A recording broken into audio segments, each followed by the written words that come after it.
tidak boleh ada tujuan lain. Tidak boleh misalnya ada tujuan pengembangan beasiswa misalnya, tidak. Tidak ada tujuan untuk pengembangan kegiatan ini dan itu, tidak ada. Satu-satunya yang diperbolehkan adalah yang bertujuan untuk membantu rakyat Palestina. Itu satu-satunya yang diperbolehkan, dan ini harus dinyatakan secara eksplisit. Gus Dur kan datang ke sana nggak asal datang untuk sekedar acara ketemuan dengan orang ini orang itu, tapi ada engagement strategis gitu.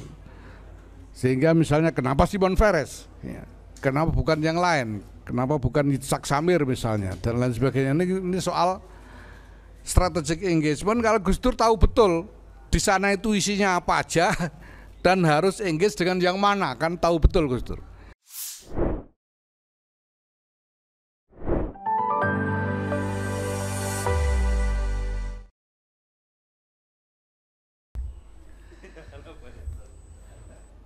Assalamualaikum warahmatullahi wabarakatuh. Saya sengaja mengajak beberapa pimpinan dan penanggung jawab kelembagaan yang relevan untuk bertemu dengan teman-teman wartawan siang ini. Tadi sudah diperkenalkan, yang paling kanan Ketua Tanfidiyah PWNU DKI Pak Samsul Ma'arif, kemudian Rektor Unusia Pak Juryadiantoro, sahabat Nabil Harun, Ketua Umum Pagar Nusa, dan Bendara Umum Fatayat Mbak Wilda Darmun Fatayat. Dan begini, pertama sepatutnya saya mohon maaf kepada masyarakat luas seluruhnya bahwa ada beberapa orang dari kalangan Nahdlatul Ulama yang tempo hari pergi ke Israel melakukan engagement di sana. Kami mengerti dan sangat memaklumi bahwa ini, dan kami merasakan hal yang sama, bahwa hal ini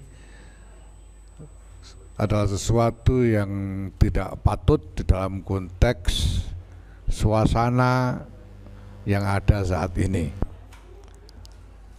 Nah, kami sudah mendapatkan konfirmasi dari lembaga-lembaga terkait di bawah PBNU ini, bahwa lembaga-lembaga ini yang personilnya ada yang berangkat ke Israel itu sama sekali tidak tahu menahu, tidak ada mandat kelembagaan, tidak ada pembicaraan kelembagaan, sehingga yang dilakukan oleh anak-anak yang berangkat ke Israel tempo hari itu adalah tanggung jawab mereka pribadi dan tidak terkait dengan lembaga. Nah, perlu saya sampaikan di sini bahwa pertama, kebijakan PBNU mengenai engagement, hubungan kerjasama dan sebagainya adalah bahwa hubungan kerjasama kelembagaan, baik di lingkup domestik pada level nasional ataupun lebih-lebih lagi engagement internasional, harus melalui PBNU. Dan ini sebetulnya ketetapan yang sudah lama sekali dibuat sejak periode yang lalu, bahwa semua engagement internasional lebih-lebih harus melalui PBNU. Bahkan kalau ada pengurus di daerah misalnya hendak mengundang pejabat di tingkat nasional juga harus melalui PBNU. Maka semua engagement yang tidak melalui prosedur tersebut ini bukan engagement kelembagaan dan organisasi tidak akan mengambil tanggung jawab di dalam engagement tersebut. Nah, kebijakan PBNU mengenai isu Israel dan Palestina ini sudah jelas bahwa pertama, NU secara kelembagaan terutama, dan ini juga kami serukan kepada seluruh kader terutama dan juga warga NU, bahwa kita tidak akan melakukan engagement, tidak melakukan hubungan apapun dengan pihak manapun terkait Israel dan Palestina ini kecuali untuk tujuan membantu rakyat Palestina. Tidak boleh ada tujuan lain. Tidak boleh misalnya ada tujuan pengembangan beasiswa misalnya, tidak ada tujuan untuk pengembangan kegiatan ini dan itu, tidak ada. Satu-satunya yang diperbolehkan adalah yang bertujuan untuk membantu rakyat Palestina. Itu satu-satunya yang diperbolehkan, dan ini harus dinyatakan secara eksplisit ya, kepada semua pihak yang melakukan engagement. Nah, dalam suasana yang ada saat ini, situasi yang ada saat ini, saya kira sebelumnya kita sudah menyatakan dengan tegas bahwa kita menuntut dihentikannya segera kekerasan, ya, gencatan senjata, dan upaya-upaya kita terus lakukan. Ya, saya bisa tambahkan tentang prinsip membantu rakyat Palestina itu tadi, bahwa harus ada perhitungan dan perencanaan strategis yang jelas dan nyata. Dengan siapa melakukan engagement, hasilnya apa, ini harus semuanya harus jelas. Jadi tidak asal jalan tanpa terlebih dahulu merencanakan capaian-capaian yang ditargetkan. Nah, maka termasuk juga menanggapi keadaan saat ini, tuntutan kita untuk dihentikannya kekerasan, kita juga melakukan langkah-langkah yang nyata dan strategis, dan memang sungguh-sungguh kita rancang untuk mengarah pada kemajuan upaya mencari jalan keluar dari masalah yang ada sekarang. Misalnya dalam waktu dekat kami sudah melayangkan surat, PBNU mengundang salah seorang pejabat dari pemerintah Palestina untuk datang ke Indonesia. PBNU akan memfasilitasi sebagai tuan rumah untuk melakukan engagement di Indonesia ini dengan berbagai pihak, untuk bersama-sama menggalang upaya bersama dalam membantu, sekali lagi membantu rakyat Palestina menuju jalan keluar dari masalah yang mereka hadapi saat ini. Nah, ada satu hal yang perlu saya tambahkan juga, bahwa baru saja kami menerima informasi bahwa ada satu lembaga atau organisasi yang bernama Pusat Studi Warisan Ibrahim untuk Perdamaian, yang membuat website rahim.org.id, ya. Di dalam websitenya ini dia mencantumkan bahwa seolah-olah bagian dari jaringan organisasi ini adalah LBMNU, bahkan mencantumkan logo LBMNU di dalam websitenya. Ya, saya sudah melakukan klarifikasi kepada LBMNU di PBNU. Wah, ini ketuanya ada di sini, Pak. Katanya si Kiai ini Mahbub Maafi. Ternyata tidak ada. Dengan LBMNU, PBNU tidak ada, dan setelah dirunut ternyata ini dari LBMNU DKI, ya, BWNU DKI. Nah, maka tadi juga saya sudah minta kepada Ketua Tanfidiyah DKI Saudara Samsul Ma'arif untuk melakukan klarifikasi ini maksudnya apa gitu.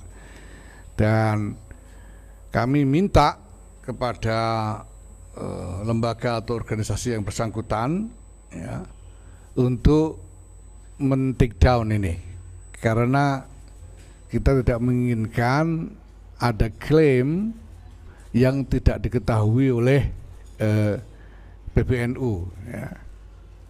Nah, saya kira ini sekali lagi satu contoh bagaimana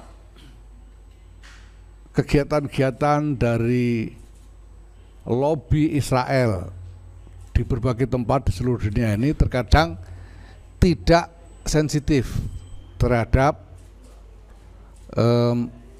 konteks realitas setempat, sehingga bukan hanya inisiatif yang dilakukan itu tidak membantu apa-apa terhadap Israel. Memangnya ini dengan berangkatnya 5 orang ini citra Israel jadi lebih baik di Indonesia? Kan enggak juga, malah sebaliknya justru orang-orang yang di bawah itu mengalami kerugian karena kredibilitas mereka kemudian ya menjadi terciderai karena itu. Maka saya sendiri sudah sejak lama melalui jaringan komunikasi yang saya miliki secara internasional sudah menyampaikan ke berbagai pihak supaya hendaknya ya kepentingan-kepentingan yang ingin melibatkan khususnya eksponen-eksponen Nahdlatul Ulama berhubungan secara kelembagaan dengan otoritas yang resmi dan harus dengan pertimbangan-pertimbangan yang matang dan juga mempertimbangkan sensitivitas yang ada di seputar inisiatif yang dilakukan.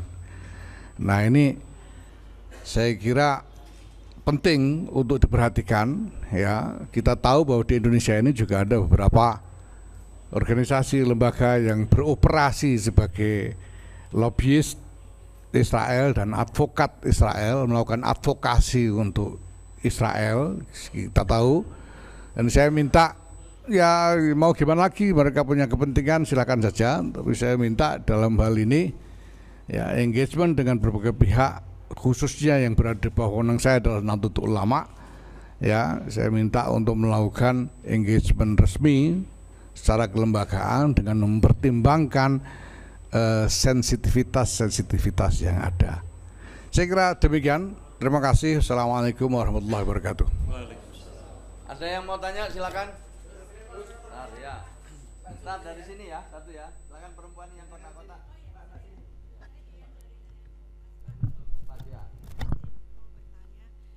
Mungkin untuk menjelaskan duduk perkara yang kemarin, Pak, apakah 5 orang pemuda Nahdliyin itu sudah dipanggil dan mereka itu siapa saja, Pak? Tergabung dalam Banom atau apa gitu, Pak? Dan kemudian dia itu diundang atau seperti apa, Pak? Dalam rangka apa sih dia bertemu dengan Presiden Israel itu? Dan apakah ada sanksi yang dijatuhkan oleh PBNU terkait pertemuan kemarin? Terima kasih, Pak. Baik, terima kasih. Terima kasih ya. Itu ada 5 orang ya. Ada 1 dosen Unusia, ada 1 dari Pagar Nusa, ada 2 orang dari Fatayat, ada 1 dari PWNU DKI. Menurut keterangan yang kami himpun, mereka memang dikonsolidasi, jadi ada yang mendekati mereka satu persatu untuk diajak berangkat. Dan memang mereka di sana programnya adalah sekedar ya pertemuan-pertemuan interface dialog semacam itu di sana dengan berbagai pihak ya, katanya tanpa agenda pertemuan dengan Presiden Israel sebelumnya, dan itu mendadak diadakan di sana.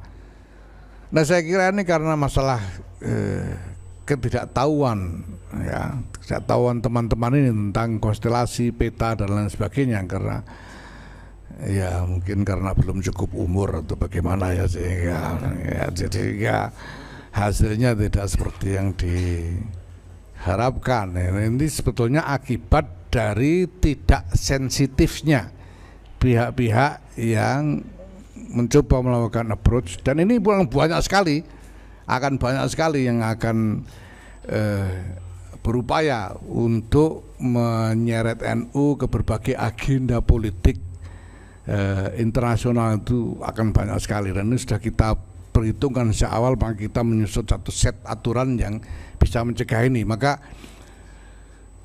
kepada semua kader dan warga juga kita minta untuk berhati-hati dalam soal ini ya. Saya kira itu ya. Soal sanksi, ya soal sanksi nanti kita serahkan. Ini misalnya jelas dari PWNU DKI akan melakukan proses ya, termasuk dalam soal tadi itu keterlibatan LBMNU DKI tadi akan diproses dan akan diberi sanksi. Aturan kita sudah cukup jelas dan rinci ya mengenai kesalahan dan sanksi ini.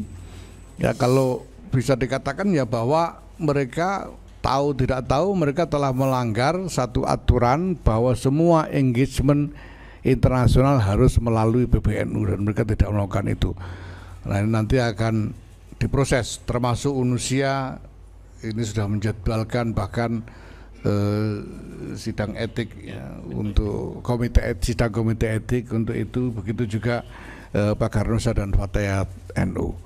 Tapi ala kulli hal gitu ya, apapun yang terjadi, saya sebagai ketua umum PBNU saya mohon maaf atas kesalahan yang dibuat oleh teman-teman NU ini, dan ya saya juga memohonkan maaf untuk mereka kepada masyarakat luas ya. Mudah-mudahan bersedia memaafkan dan mudah-mudahan tidak terulang kembali.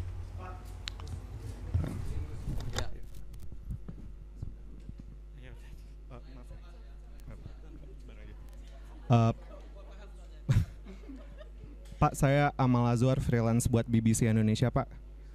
Pertama yang mau saya tanyakan, sebenarnya kan dari sisi ada video yang beredar, ada video juga yang dari salah satu dari mereka ini, dan di sana mereka menyebut kalau mereka adalah bagian dari aliansi dan memang menyebutkan nama NU gitu. Yang saya ingin tanyakan, Pak, ini kan sebetulnya bukan pertama kalinya kan Pak tokoh besar NU bertemu dengan pihak sana gitu, dan bahkan di pidato orang itu dia juga menyebutkan ini gitu. Salah satunya dulu Pak Gus Dur ketemu Simon Peres misalnya gitu. Yang saya ingin tanyakan, kenapa ini begitu dibesar-besarkannya Pak gitu? Apakah mungkin ada semacam pengalihan isu mungkin karena saat ini NU tambang mungkin sebenarnya? Itu sih Pak yang mau saya tanyakan, Pak. Makasih. Ya, pertama kalau dari segi status memang kurang lebih sama. Dari segi status ya, kurang lebih sama. Saya juga ke Israel atas nama pribadi, dan saya mempertanggungjawabkannya secara pribadi ya. Dan saya juga, kalau saya waktu saya ke sana, saya tidak pernah menyebut-nyebut NU, tidak pernah ya, kecuali Gus Dur yang saya katakan sebagai guru saya ya, dan inspirator saya ya. Tapi segala sesuatunya saya bertanggungjawabkan secara pribadi ya. Nah, memang ada perbedaan-perbedaan. Misalnya bahwa pertama, Gus Dur sebelum melakukan engagement ke Israel, beliau melakukan konsolidasi terlebih dahulu.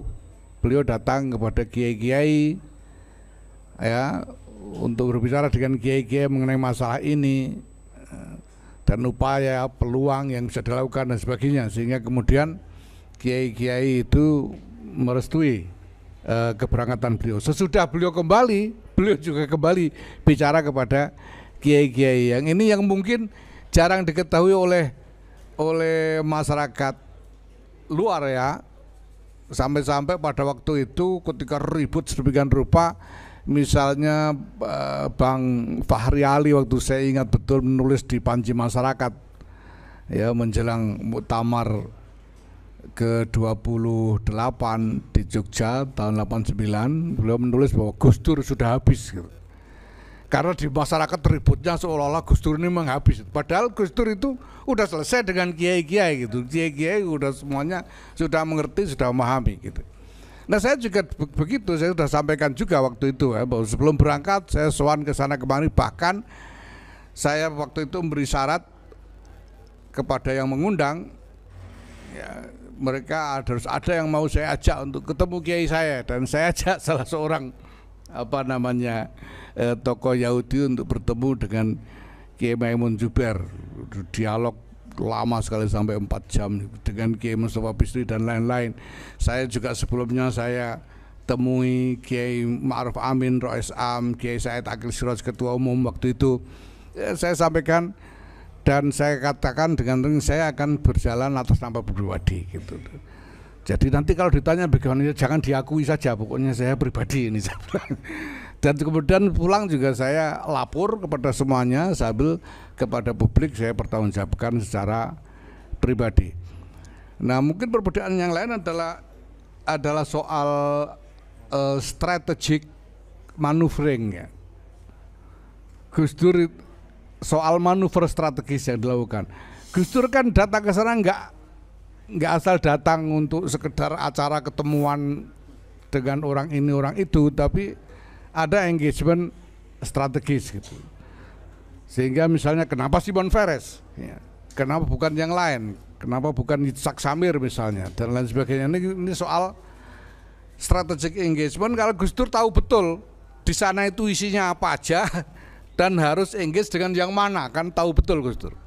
Dan ini yang sebetulnya saya contoh, saya juga seperti itu. Saya bahkan melakukan konsolidasi lebih luas sampai ke Amerika dan Eropa, sehingga engagement saya waktu di sana ini betul-betul bukan hanya sekedar hadir untuk acara ini itu, tetapi betul-betul engagement strategis dengan jaringan global yang signifikan. Nah, maka yang tidak bisa asal-asalan,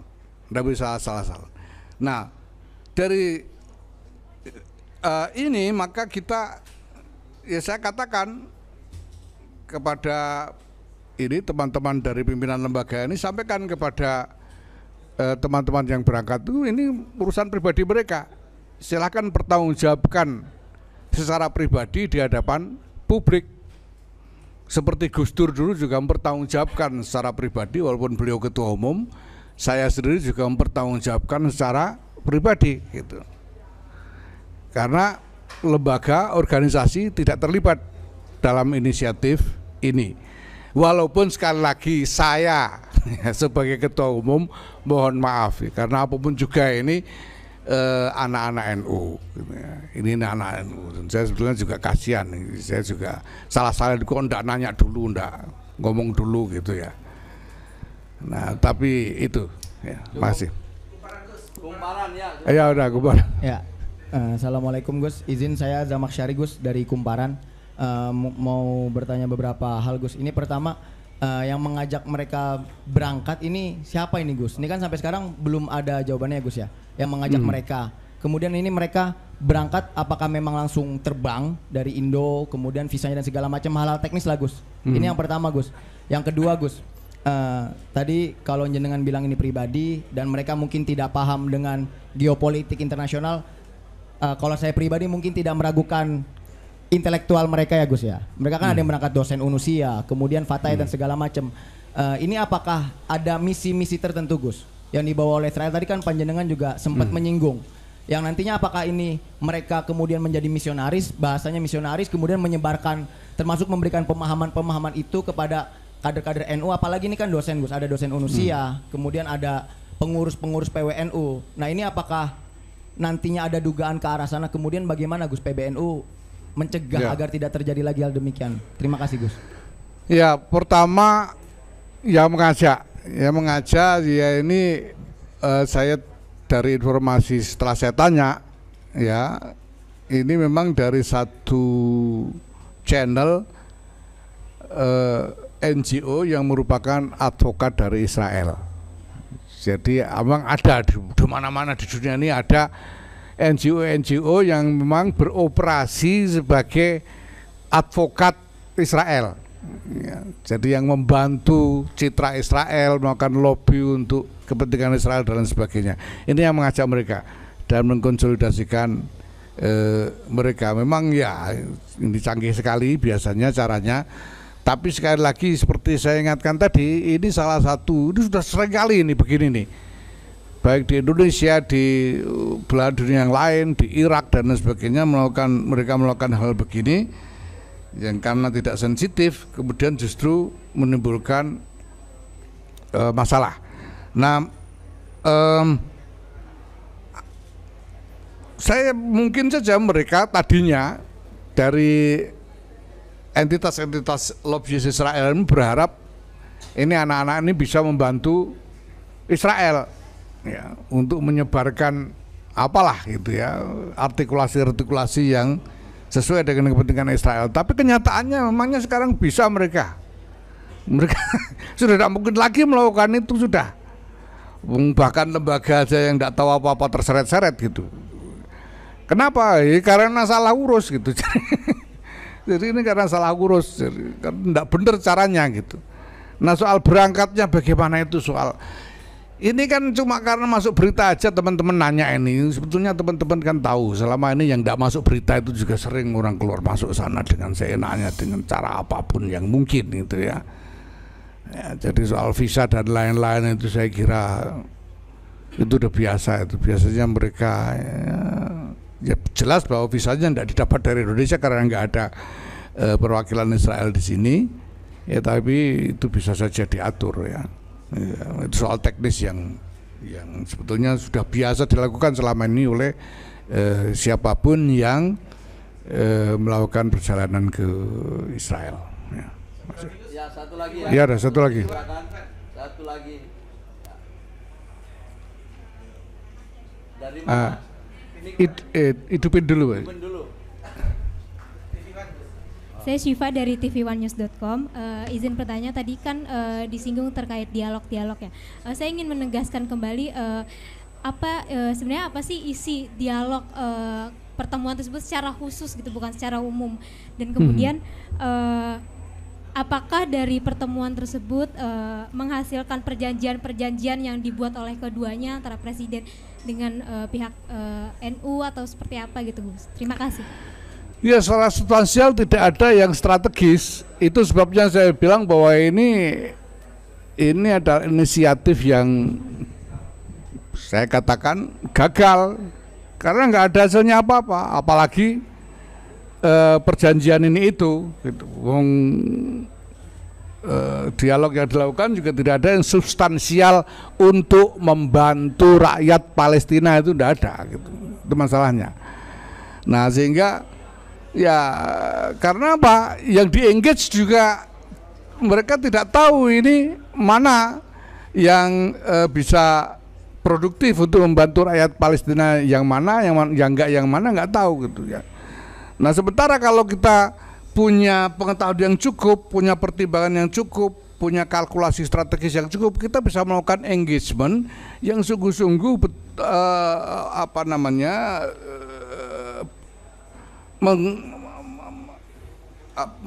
membuat real achievement, membuat kemajuan yang nyata. Misalnya kemarin waktu kita bikin forum R20 di Bali bersamaan dengan G20 ya, ini PBNU mengundang tokoh-tokoh Yahudi juga, rabi-rabu Yahudi. Itu ada 3 orang yang kita minta untuk menjadi pembicara. Ada Rabbi Alan Brill dan Rabbi Art Green dari Amerika Serikat, dan juga Rabbi Silvina Shimeng dari Argentina.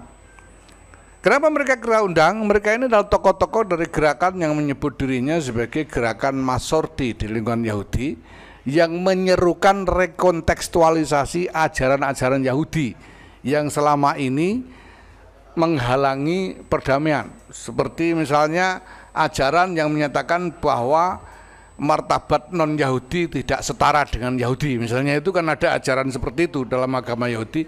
Dan gerakan Masorti yang aktivisnya adalah 3 orang rabbi itu menyerukan untuk merekontekstualisasi, bahkan merelinquish ya, merelinkuis, mencabut norma-norma itu digantikan dengan norma yang lebih mendorong perdamaian. Dan mereka bicara tentang itu di dalam forum R20 dan memberikan dokumen lengkap tentang elaborasi mereka tentang masalah-masalah itu. Ini strategi sekali.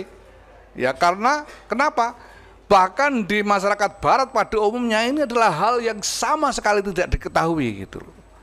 Jadi orang-orang Kristen misalnya ya di Amerika tidak tahu bahwa mereka itu martabatnya lebih rendah dari Yahudi, itu tidak tahu mereka itu. Nah ini justru ada gerakan di dalam agamawan Yahudi sendiri yang menyerukan perubahan norma ini supaya orang Yahudi bisa hidup setara, lebih harmonis dengan mereka yang non Yahudi. Ini namanya strategic engagement dan hasilnya jelas. Buku ini kemudian kita kompilasi menjadi buku, kita terbitkan dan mendapatkan sambutan yang luas, yang luar biasa. Kita terbitkan bersama UGM Press ya, mendapatkan sambutan namanya strategic engagement yang memang kita rencanakan ya, dengan kalkulasi yang matang gitu. Kita engage dengan siapa, soal apa, hasilnya apa, itu semuanya jelas. Nah ini yang kita minta diperhatikan oleh khususnya para kader dan warga NU dalam soal ini ya. Dan oleh karena itu juga PBNU ya, Nahdlatul Ulama secara organisatoris juga telah menerapkan aturan bahwa semuanya harus melalui PBNU. Semua international engagement harus melalui PBNU. Demikian. Terima kasih. Sudah cukup ya. Ya, cukup.